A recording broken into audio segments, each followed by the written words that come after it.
Hello friends, welcome to my YouTube channel. In this video, you are going to learn how to pass GoTranscript audio test. So first of all, make sure you must read all GoTranscription guideline rules. These guideline rules is very important. You must read before starting this test. You must read GoTranscription guideline of GoTranscript. This will help you a lot during this audio test exam. So make sure you must read this transcription guideline, and after reading the GoTranscription guideline, you easily pass GoTranscript audio test. So I already transcribe audio into text form. So before submitting this audio test, make sure apply all GoTranscription guideline rules before submitting the test. So let's start the video without wasting any time. Is used for the transcriber test at GoTranscript. Although it has little or nothing to do with Charles Darwin, it can be safely stated that evolution works not only in the bicycle itself, but in the methods of production and sale, in the ranks of the producers themselves, and in all included in the term, the trade. The swift rise of the bicycle as an article of merchandising importance, together with sensational attempts by uninformed press writers and GoTranscript admins to expose the alleged exorbitant profits, has produced a natural effect within the last 3 years.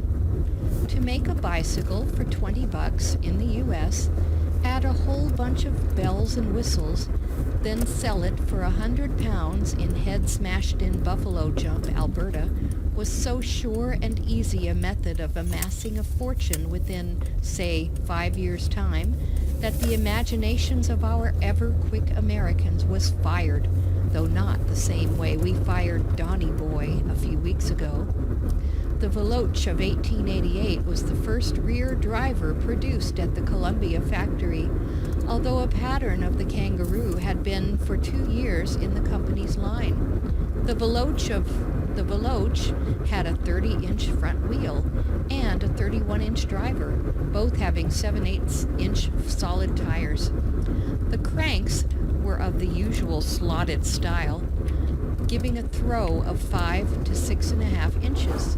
The steering was coned 4.5 inches between GoTranscript admin centers. The handlebar was hollow, 28 inches long. This audio is used for the transcriber test at GoTranscript. Those busy little transcriptionists only had time to build one size, geared to 52, weighing 51 pounds, and selling at 135 American dollarinos.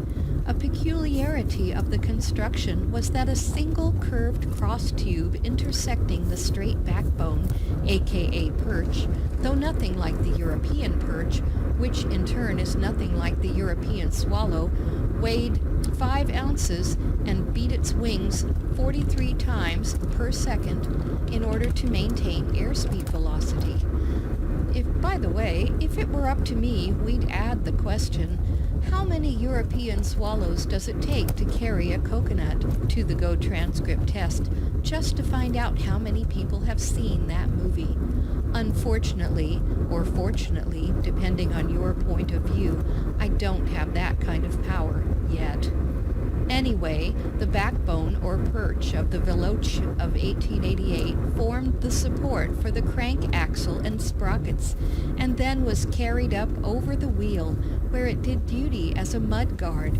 The wheels had 40 and 36 spokes, which were direct, as against the tangent which the Victor people had been using and insisting upon for several years. Referring to the direct spoke, the Columbia Catalog of 1888, which spent 28 weeks on the New York Times bestseller list, said, "It is a matter of satisfaction to us to observe a growing recognition of our arguments on this point, even in England, where, if in any part of the world, the roads are suited to full tangent spokes. Sure, that's the ticket." This audio is used for the transcriber test at GoTranscript. So friend, this is the audio test for today. I hope this video is helpful for you. So like this video, don't forget to subscribe my YouTube channel. Thank you very much. See you soon in the next video.